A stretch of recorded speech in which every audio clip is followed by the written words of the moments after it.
We're on the topic of the secret origins of mankind with Bill Birnes. And Bill, you alluded to the idea that there could be a race of reptilian beings living inside of the Earth.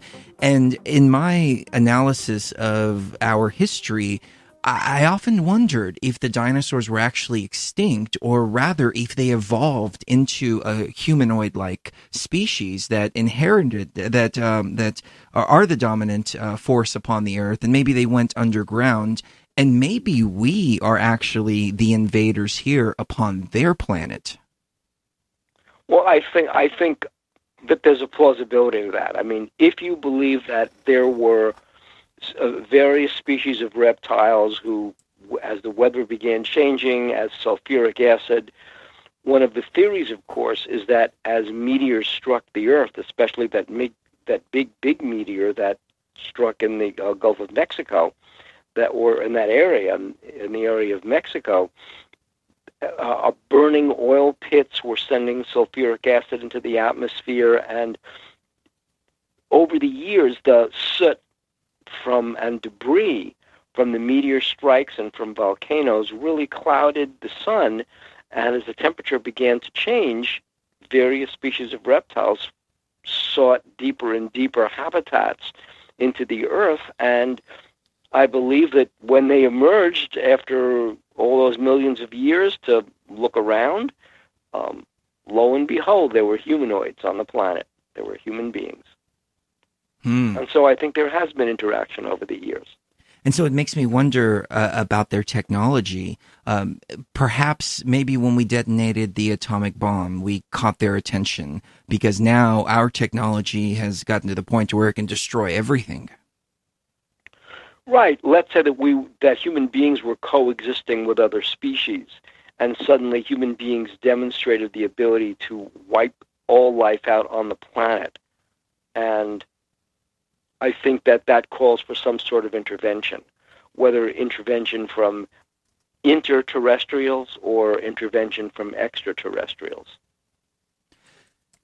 There's a lot we don't know about. There's a lot we don't know about the interdependability of the orbit of planets in our solar system and the balance of solar systems in our galaxy. And for all we know, we could be being watched by other species just to keep us from destroying that balance. Right. I have speculated that as well, and that reminds me of the film The Day the Earth Stood Still, where they came back and said, hey, look, as long as you're killing each other, it's fine, but now that your technology has increased to a point where you can bring that destruction and offset the balance of the other planets, now we're concerned, and that becomes our problem. Right, and so you have to wonder. I've always wondered about that movie, coming as it did only 5 years after the detonation of the first nuclear weapons. And so I just wonder how much fiction is in there. I've always had this feeling that after the crash at Roswell, after we knew definitively that the secret was out, we're not the only people around here, and the CIA, among other entities in the government, sought to marginalize as well as prepare human beings for this shock, that what we have believed, at least in our own history, in our religions and in our belief in our history, how that is altered by another really uncomfortable fact that we're not alone. And if you are trying to hide the secret, to cover up the secret of extraterrestrials and their interference with life on Earth, their interaction with human beings, if that's what you're trying to cover up, at the same time, you know that there will come a point in time when the human beings at large, when human civilization become aware of this. So in part, it's your job to prepare the landscape for when that discovery will take place. And so I think that there is, in addition to all the other agendas, yet another agenda to our history with science fiction and science fiction movies of the late 1940s, really right through the 1960s, and that has to do with kind of the preparation of human civilization for either another civilization in our presence, another civilization living on planet Earth, or a visitation. I would say that works twofold, and that could be applied to many different topics, not just extraterrestrials. But on one hand, it's what we call predictive programming. So you can put extraterrestrials into movies and desensitize people to the idea that they're working with our government or maybe existing amongst us. But on the other hand, they can control the narrative by putting this information in science fiction movies. And then whenever somebody tries to reveal the truth too early, they can point to it and say, oh, well, you just saw that in that movie. You're just repeating the storyline of something that's clearly science fiction. So it works both ways. Right, and we've heard this over and over again. I mean, in the case of Betty and Barney Hill, where there was, at least on the surface, astounding revelations about their experience in encountering these creatures, even the psychiatrist, Benjamin Simon, who uncovered the story, even Benjamin Simon believed that in reality what happened was that at least Betty or Barney had seen the big-headed alien on Outer Limits. That was a popular show in 1961, and had seen the alien head on Outer Limits, and had mentioned that to the other spouse, whether Betty saw it and mentioned it to Barney or vice versa. And after the trauma that they might have experienced on the road, that's what they believed. And so even though Benjamin Simon didn't believe it despite all the evidence, he believed that the Hills believed it. And so that was their shared delusion. And so, yeah, there was a perfectly, for Benjamin Simon, a perfect rationality to, they saw this big-headed alien on television, and that's what turned up in their dreams. Now that begs the question, obviously, what do you think, and I want to get your take on this on the other side, what do you think the population would react with? Would they react with fear or acceptance if there was one day just full disclosure, you know, the government's been working with these beings, they've been walking amongst you, et cetera, et cetera? Would there be panic or embracement of what I term our brothers and sisters? We'll be right back. We're speaking with Bill Birnes right here on Beyond the Veil.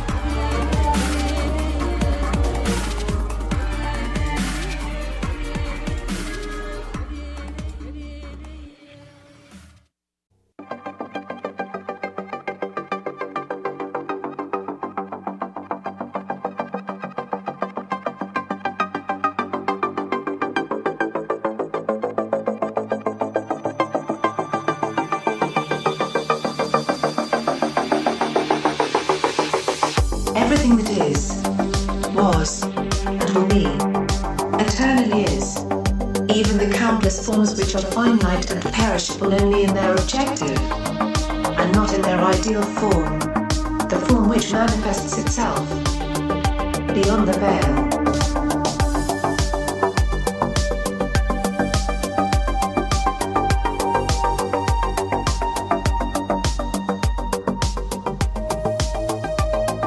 We're speaking with the UFO hunter himself, Bill Birnes, about extraterrestrial disclosure. How would the public react? How would you react out there if all of a sudden the government came out and stated that they've been working with extraterrestrials and they've been walking amongst us?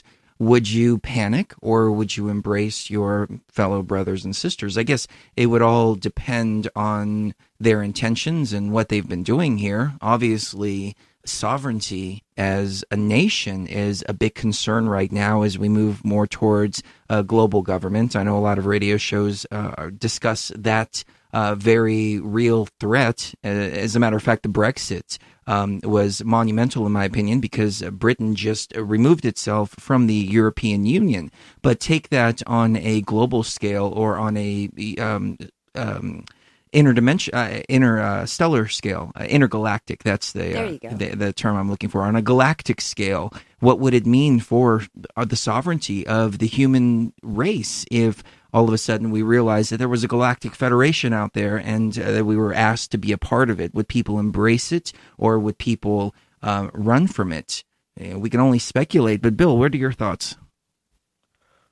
I've always thought that that there was, at the very least, some actual political, historical reaction to the story that the Michael Rennie character tells in The Day the Earth Stood Still. For example, after we dropped the atomic weapons, after we dropped the bombs on Hiroshima and Nagasaki, really only a period of 4 years later, we found ourselves at war again, this time in Korea. This was in 1949. And Harry Truman, who was the president who authorized the dropping of the nuclear weapons over on Japan, he was still the president. And the decision came to him from Douglas MacArthur, who was literally the American Caesar. He was the one who really was the American presence in the Pacific. And Douglas MacArthur wanted the permission, the President of the United States as the Commander-in-Chief of the military. Douglas MacArthur wanted the approval of the President to drop a number of nuclear weapons on the Chinese troop emplacements on the northern side of the border between the two Koreas. And Truman refused to give him that permission. And as a result, we fought this war with Korea that, technically speaking, never ended. We signed an armistice, and with 1953, Eisenhower negotiated the armistice. And but throughout the Eisenhower's term in office, for those very turbulent 8 years, from 1953 when he took office all the way to 1961 when he left the office to John Kennedy, among the things his administration did was keep us out of war. I mean, during that period, there were heightened tensions with the Soviet Union, with the Warsaw Bloc. There were, but we never. But it was Ike's mission to keep us from using nuclear weapons on each other. And so I really, and then there's obviously the whole story of Eisenhower's meeting with the extraterrestrials, the whole story of Murak, the meetings at Edwards Air Force Base. There are the stories that Eisenhower was on board the aircraft carrier, the USS Franklin Delano Roosevelt during Operation Mainbrace, when UFOs were rising out of the water to observe the first nuclear weapons exercise in the North Sea. So, I mean, here was a president who, and of course there was the UFO invasion over Washington, D.C. in 1952, just, 5 months before the presidential election in 1952. So, if you look at it, we were getting, if you take those things with some, we know that the UFO invasion over Washington in 1952 was true because we've captured it on film. And Edward Ruppelt from Project Blue Book, he was Captain Edward Ruppelt of the Air Force, he wrote about it. And there was this public disclosure by General Samford of the Air Force, and you know that he was advised by Roger Ramey, the famous Roger Ramey, head of the 8th Air Force. So there are historical facts about this, and this comes at the very beginning as Eisenhower is in the midst of his campaign for president in 1952 against Adlai Stevenson. And for the next decade, almost a decade, Eisenhower keeps us out of any world wars. He keeps our nuclear weapons chained up. And I really believe that there were all these very intense early messages, in some cases lethal messages. In 1952, we were shooting down flying saucers, and they were shooting us down. And those messages were, you are in a fishbowl of surveillance from other forces, and don't reveal it, and just don't destroy yourselves, and we're not going to allow you. And there have been instances throughout the entire period of this, according to Robert Salas, former Air Force Captain Robert Salas, of UFOs interfering with the signals in our missile silos. There have been stories of UFOs interfering with the launch controls on Soviet missile silos. We've come very, very close to launching at each other. Well, you used an interesting term there, Bill, fishbowl, because in 1962, there was actually an operation called Operation Fishbowl, where they were detonating high-altitude nuclear weapons in the megaton capacity and shooting them as high as possible. Have you heard of this, and any thoughts on that particular project? Because nobody can seem to really understand what they were trying to accomplish with that. Well, there were a few things. I mean, on the one hand, there was a study of the electromagnetic pulse, of what the electromagnetic pulse would do to electrical instruments. So it's not just the blast itself and how the blast would affect the atmosphere, and what the level of destruction, what the levels of destruction are in the areas below the blast. It was also studying the effects of the EMP. Interesting. I wonder if it had anything to do with extraterrestrials. And the reason I say that is because obviously in Bill Cooper's book, Behold a Pale Horse, he details two different landings, one by the Greys and another by a humanoid-like species. And the humanoid said, look, don't trust the Greys. They're deceivers. We'll teach you higher consciousness. We'll teach you telepathy. We'll teach you how to ascend as a species, while the Greys wanted our actual DNA, or the actual nuts and bolts of our makeup. And we chose to make a deal with the Greys instead. And Bill Cooper states that we've had a Grey problem ever since. The Council of Foreign Relations, the Trilateral Commission, was created to combat this threat. I want to get your thoughts on the other side to see if there's any validity to that story. We'll be right back.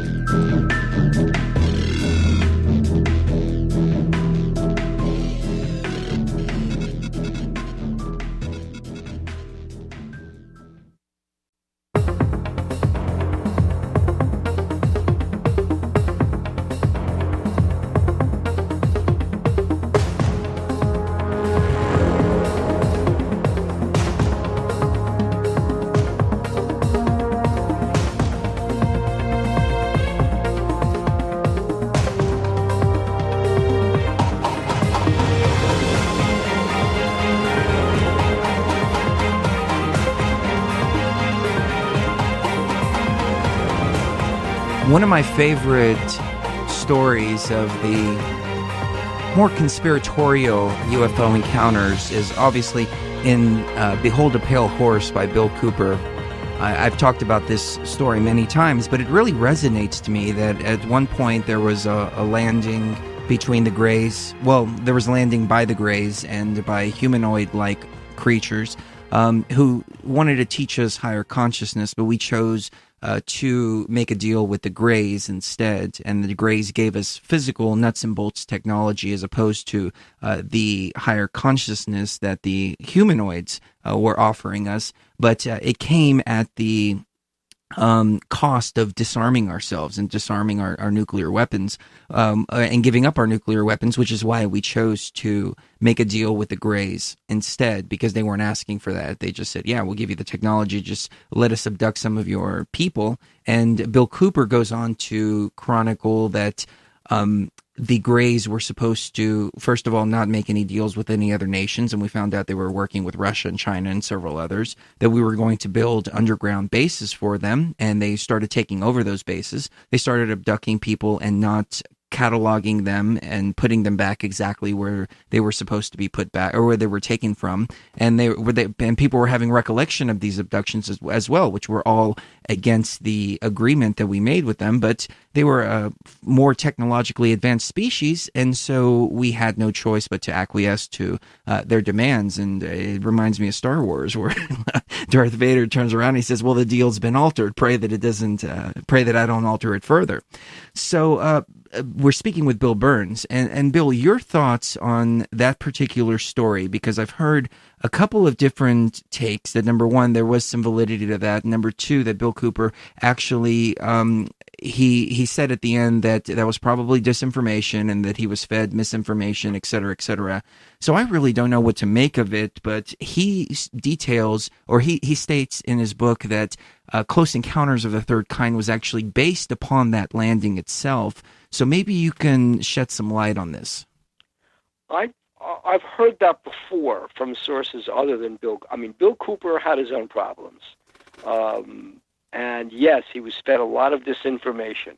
And a lot of the things that Bill Cooper spouted, some very famous performances, some very famous talks that Bill Cooper gave, he was fed a lot of disinformation. And he was a conduit for a lot of disinformation. I don't know to what end that was. I really don't know to what purpose that was. I mean, there's part of me that says that we spend so much time worrying about disinformation and phony information, and that the government is leading us astray this way and leading us astray that way. I mean, you just have to say to yourself, don't governments have better things to do than lead their populations down the garden path of researching phony UFO stories? Seems like a giant waste of time. Especially to our government, we already have enough problems. The last thing we need is some kind of disinformation department keyed to UFOs. So that's my first reaction.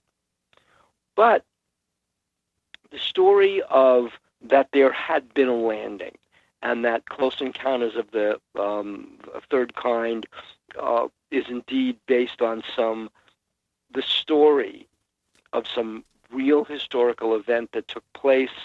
It was based on a real deal that we had with the extraterrestrials.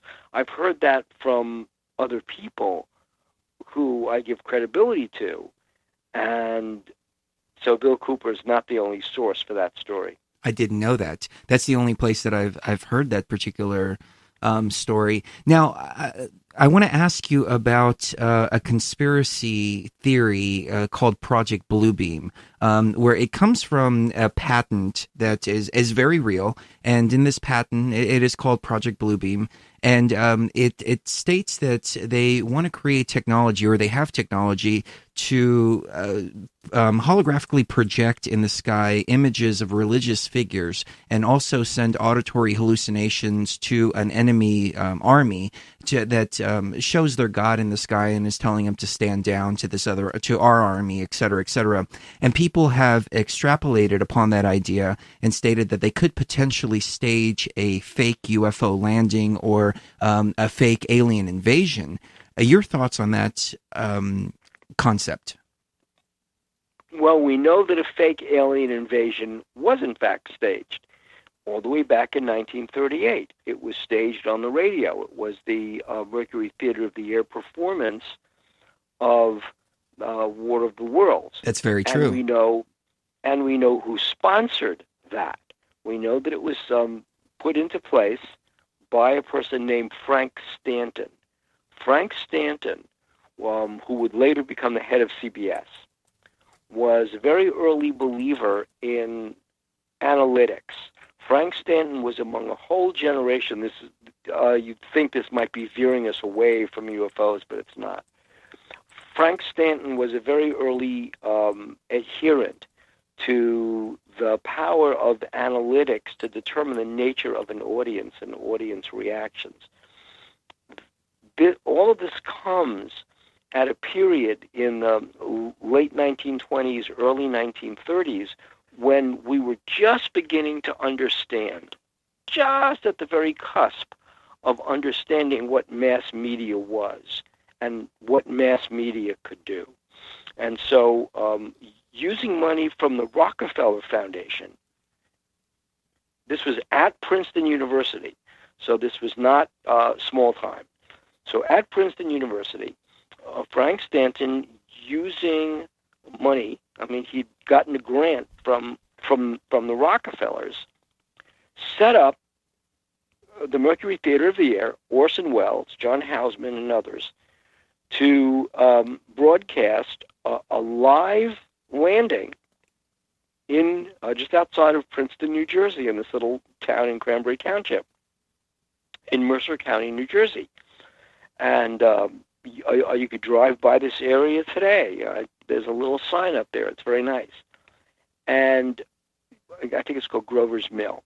And this is where the first UFOs came down. And there's obviously, here's Frank Stanton situated at Princeton University, and then right down the road in Grover's Mill is where the UFO landings were. Frank Stanton, even though there were repeated messages to listeners that this was a radio broadcast, Frank Stanton then planted stories among the major media that people were rioting in the streets, that there was panic in the streets over the UFO invasion. All of these stories, by the way, were false. There was no panic in the streets. And the RAND Corporation then used the results of those fake stories to show in their study how human beings would react to the presence of an alien invasion. I want to put this in certain context. So this is the true story of the War of the Worlds radio broadcast of 1938. It was an experiment in social behavior by the Rockefeller Foundation for the purposes of determining how human beings just specifically would react to the presence of extraterrestrials, but also a test to see how human beings would react to stories in the mass media. First the radio, then newspapers. And so when you talk about would human beings panic, what would the level of panic be like if, in fact, Operation Blue Planet is talking about a fake alien? None of that is false. That's all true. That actually happened in the 1930s. Wow. Well, Bill, I can tie it all in together, and I want to get your thoughts on the other side. Perhaps the landing did indeed happen, and these other humanoids said, look, we're coming back at a certain time. If you don't get it together, we're going to disclose this to the population. We'll do it for you. We'll do it for you, right? And so preemptively, in order for the power structure to maintain control, they stage an alien invasion to make it look like the good guys are really the bad guys. I want to get your thoughts right on the other side. We'll be right back. Hour number 3 coming up with Bill Birnes right here on Beyond the Veil. Phase 2 complete. Preparing to initiate Phase 3 momentarily. Brace yourself, traveler. We are about to venture into the realms of the unknown. www.beyondtheveilradio.com.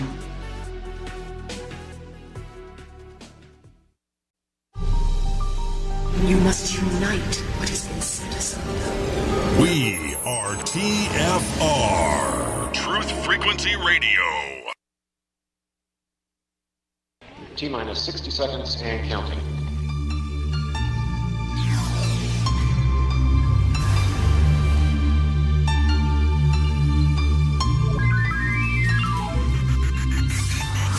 Welcome, fellow traveler, to phase 3 of this journey. Here you will experience an even deeper level of understanding as we traverse through the boundaries of hyperspace consciousness. Here, you will find that reality is altered with a single thought and a single intention. Set your intention now and prepare to travel deeper. Beyond the veil.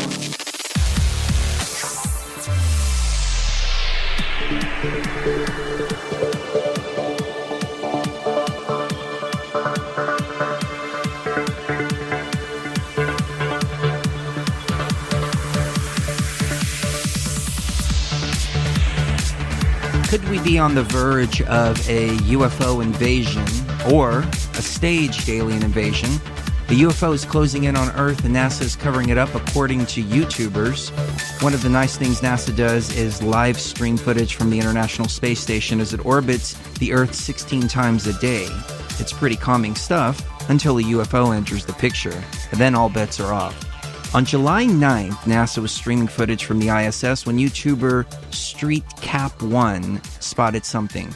Aliens, probably aliens, entering the Earth's atmosphere. But as the object, again almost 100% alien, nears our planet, the NASA feed is cut off. There are many different videos out there that allege that extraterrestrials are is orbiting our Earth, and that NASA has been covering up this very claim. Well, we won't call it a fact yet, but this claim. So we have Bill Birnes on, and Bill, I want to ask you about the possibility of a staged alien invasion in the context that I was speaking on a moment ago, that there was a more intelligent, or a more, I don't want to say intelligent, that's not the right word, a more evolved, on a conscious level, a more evolved species that came down and said, look, if you don't ascend in your consciousness, then we're going to come back eventually, and we're going to disclose this.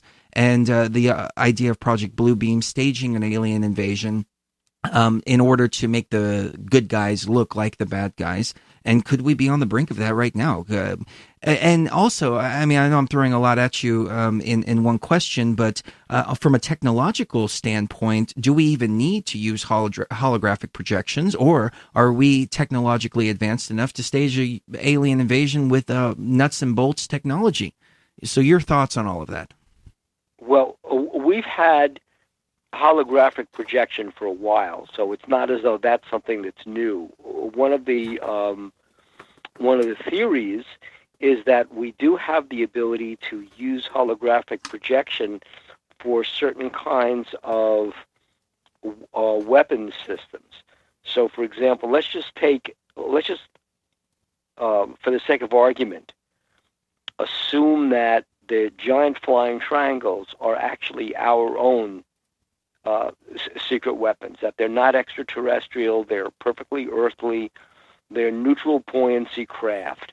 And you'd say, yeah, but look at how they're able to not just hover and hover silently, but shoot off at fantastic speeds in the distance. What if that shooting off at fantastic speeds into the difference, what if that was a hologram? What if the real technology that we've mastered is a cloaking technology? And a cloaking technology, which I can tell you we have implemented that. We implemented that electronically. We implemented that electronically as early as World War II. How to cloak something electronically from radar signals. That was part of the Philadelphia experiment at the Philadelphia Navy Yard. Right. When we were degaussing the hull of the USS of the Eldridge, to see if by degaussing a ship's hull, which is effectively, it really transmits electricity like crazy. If you degauss a ship's hull, would you then be able to be invisible to the mines, to the underwater mines in Japanese home waters, so that the proximity fuses aren't set off? So we've been experimenting with that for over 70 years. Now, in terms of the flying triangles, the stealth technology, if you were able to collect light through a camera on one side of an object and then broadcast that light, project that light on the other side of the object, somebody looking at the object, not knowing you were broadcasting light from behind to the front, would think the object wasn't there. So that camouflaging, making something seem invisible, is only a matter of being able to broadcast light from behind an object to in front of an object, and that's exactly what we've been experimenting with, specifically at Dugway Proving Grounds in Utah for years. And so that the idea of a craft that can seem suddenly invisible and at the same time appear to shoot off at fantastic speeds in the distance, we probably have that technology. That's not extraterrestrial technology. So these very well could be human craft. These very well could be secret craft. I mean, and what would be the advantage of having large triangular neutral buoyancy craft with the ability to camouflage itself, with the ability to throw its own hologram, speeding away? Well, the ability to do that means that, let's just say that you wanted to move large amounts of troops from a fortress, from a military base in the United States, from, let's say, Fort Dix in the United States, over to someplace in Afghanistan, and you wanted to do it not by ship, and not with a bunch of different flights, but literally a large enough regiment with their equipment in the space of a few hours. Well, you would do that by sending one of these flying triangles high into a suborbital space, traversing the globe, and then coming down again lower. Now, let's say, and then descending. That's an enormously expensive system. But what if you perfected that system or developed that system in conjunction with, let's say, Federal Express or United Parcel Service or the United States Postal Service? So in effect, it's simply moving freight, but it's moving freight very effectively over large distances. Now, if that same device had the ability to camouflage itself and use holographic imagery to have people on the ground think that it's blasting away at fantastic speeds, that's certainly not alien technology. It's our technology, and there's a financial benefit to that. Well, speaking of cloaking as well devices, as a military benefit. Any thoughts on the idea that these extraterrestrial craft can be right above us in plain sight, but cloaking themselves as clouds? Yes. I mean, that's another theory, too, that by manipulating water vapor, by being able to generate cloud patterns, clouds themselves can be the ultimate camouflage to UFOs. I've seen some clouds in the sky that are suspect, to say the least, and I've often wondered if we're looking right at them. The day that I see a bird flying through the sky and hit one of these clouds and fall to the ground is the day that I'll be completely 100% convinced. But as a believer myself, I have to be that much more skeptical because I want to make sure what I'm viewing is based on the actual analysis of the situation and not subject to confirmation bias. So I always look at everything with a skeptical eye, but my heart is truly a believer. We'll be right back. We have much more coming up with Bill Birnes. Bill, on the other side, I want to ask you about the Lee Heighton situation. I have a friend that lives out there, and he's been documenting this for a couple of years. He said that you were out there investigating the situation, so maybe you can chime in on that. We'll be right back. Don't go anywhere. We'll see you right on the other side, beyond the veil.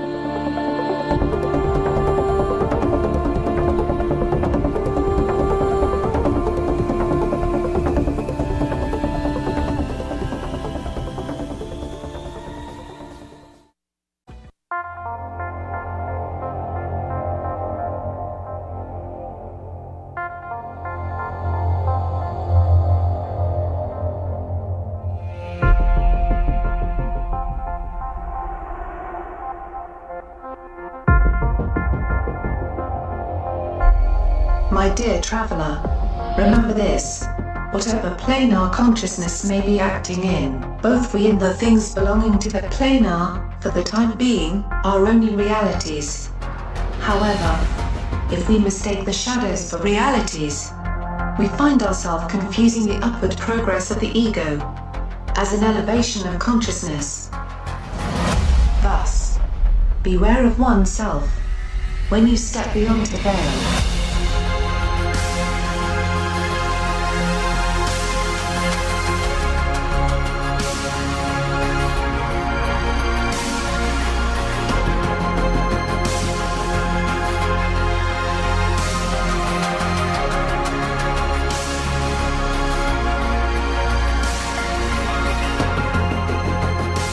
Let's travel a bit to Lehighton, Pennsylvania. A few years ago, well, let me give you an even deeper backstory. A dear friend of mine, Chris Cowan, who was the head of Polygraph Radio back in 2008, 2009, and he brought a lot of the musical artists together, including myself and several others. Frank Castle, who's also a host here on the station, Nathan Frazier, who used to go by the stage name Paranoid, and many, many more. He created this whole bond between amongst a lot of people with Polygraph Radio. He lives out in Lehighton, Pennsylvania.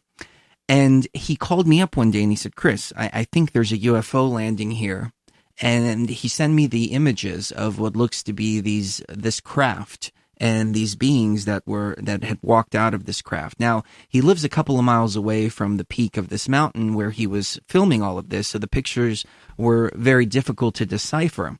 However, when really understanding what I was looking at, I realized that the place that he was filming, it wasn't possible that there were any fire trucks or emergency vehicles in that particular location, because you can't get any vehicles up there. And there were red lights and green lights and very strange lights in the woods of these photos.